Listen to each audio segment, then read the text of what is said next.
অশোক উৰাং অৱশ্যে আমি সাংসদ হিচাপে বিচাৰিছোঁ আৰু এটা কথা কি আমাৰ অশোক উৰাঙে ধৰক আমি যিমান দিন পাইছোঁ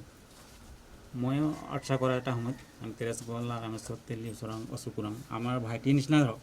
তেখেতসকলক আৰ্টছা আমিয়ে শিকোৱা আৰু যিমান দিন দেখিছোঁ তেখেতসকলে সমাজৰ কাম কৰি আহিছে নিজৰ বুলি একো নাই গোটেই যিখিনি কাম কৰিছে গোটেই সমাজেৰে কাম কৰিছে আৰু আমি ভাবোঁ যে তেনেকুৱা এজন যদি প্ৰতিনিধি দিয়ে আমাৰ এই বিনগতি অঞ্চলৰো নহয় গোটেই অসমৰে ভাল কাম হ'ব বুলি কাৰণ এজন সাংসদ হ'লে অকল যে আমাৰ নিজৰে সমস্যা আছে বিনগতি এৰে এইটো কথা নহয় গোটেই অসমৰ কাম কৰিব লাগিব তো তেনেকুৱা ব্যক্তি এজন দিলে ভাল হয় মই ভাবোঁ ৰামেশ্বৰ তেলীক আমি বেয়া নাপাওঁ কাৰণ আমি মোৰ নিজৰ বন্ধুৱে হয় ৰামেশ্বৰ তেলী এটা কাৰ্যকালত আমি চেণ্ট্ৰেল কমিটিত আৰ্টছা একেলগত কৰা কিন্তু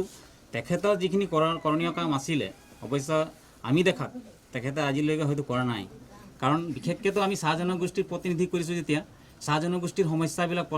প্ৰথম এটা সমাধান হ'ব লাগিছিলে কিন্তু চাহ জনগোষ্ঠীৰ তেনেকুৱা সমস্যাবিলাক আজিলৈকে তেখেতক এদিনো নেদেখিলোঁ যে সাংসদত এটা মাত মতা যে চাহ জনগোষ্ঠীৰ এইকেইটা সমস্যা এইকেইটা আছে বা আনকি কি যিখিনি চাহ বাগিচাৰ প্লেণ্টেশ্যন এক্ট সেই আজি 1947 যিটো এক্ট সেই এক্টতে মতে চলি আছে সেই আইনখনো তেখেতসকলে আজিলৈকে যিটো মানে সংশোধন কৰিব লাগে সেই আইনটোও তেখেতসকলে আজি উত্থাপন কৰা নাই আজিলৈকে আমি ভাবোঁ আজি বিজেপি চৰকাৰ কৈছে পৰিৱৰ্তন হ'ব লাগে তো প্ৰত্যেকটা দিশতে প্ৰতিবদ্ধ হ'ব লাগে মানে পৰিৱৰ্তন হ'ব লাগে কেণ্ডিডেটবিলাকো মানে পৰিৱৰ্তন হ'ব লাগে একেটা কেণ্ডিডেট দি থাকিলে মানে তেখেতসকলে কি হয় মানে টিকেটটো অকল পোৱাৰ লোভতে কাম কৰে বাকী তেখেতসকলে একো চিন্তা নকৰে কাম হওক নহওক আমি ওপৰ লেভেলত কেনেকৈ ধৰক মিলি চলিব লাগে বা সেইটোৱে কিন্তু তলৰ লেভেলত আজিলৈকে তেখেতে দুই এজন কৈছে যে আমাৰ ৰামেশ্বৰ তেলীয়ে যিখিনি ইয়াত আহিব লাগিছিলে আমাৰ যিখিনি সমস্যা আছে বা ৰাইজৰ আগত আহিব লাগে 10 বছৰ কাল আজিলৈকে আমি দেখাই নাই তো মই ভাবোঁ তেনেকুৱা কেণ্ডিডেট বাদ দি নতুন এজন কেণ্ডিডেট দিলে ভাল হয় সেইবিলাক মই অলপ আগতে ক'লোৱেই আপোনাক যে তেখেতসকলে মানে চাহ জনজাতিৰ যিটো সমস্যা এই সমস্যাৰ ওপৰত আজিলৈকে মাত মতা আমি দেখাই নাই আৰু যিখিনি আমাৰ ভূমি পট্টা যিখিনি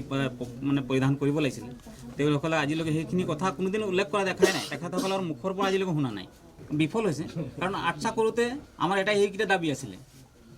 ছাত্ৰ নেতা যিমান আছিলে আমাৰ গোটেইখিনি সেইখিনি দাবী লৈ এটা ইছ্যু লৈ তেখেতসকলে যায় কিন্তু তাত যোৱাৰ লগে লগে সিহঁতৰ ইছ্যুটো বেলেগ হৈ যায় সেইখিনি মাতিবলৈ পাহৰি যায় এই চাহ জনগোষ্ঠীয়ে এতিয়া আৰ্টছা কৰি থাকোঁতে আমি কৈছিলে যে চাহ জনগোষ্ঠীৰ জনজাতিকৰণ দিব লাগে